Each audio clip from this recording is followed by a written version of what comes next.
नमस्कार ठाणेकर बंधू भगिनींनो, दाक्षण जिम्नास्टिक्स परिवाराकडून आपणा सर्वांना गुढीपाडवा आणि नववर्षाच्या हार्दिक शुभेच्छा।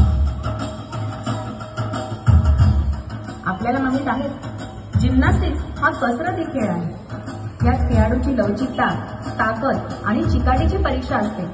पण ह्या कसरती खेळामध्ये जिंकण्यासाठी एक जिम्नास्टिक खेळाडू, त्याचा परिवार आणि कोच यांची काय बरं कसरत होत असेल, आज आपण पाहूया ही गोष्ट।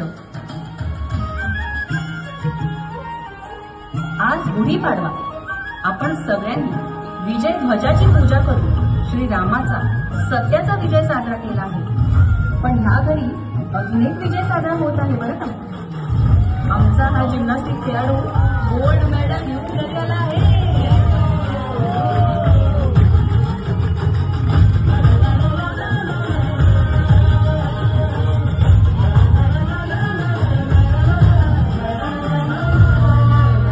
आमची सुरुवात असते ती भल्या पहाटे उठून सरावासाठी जाण्यापासून।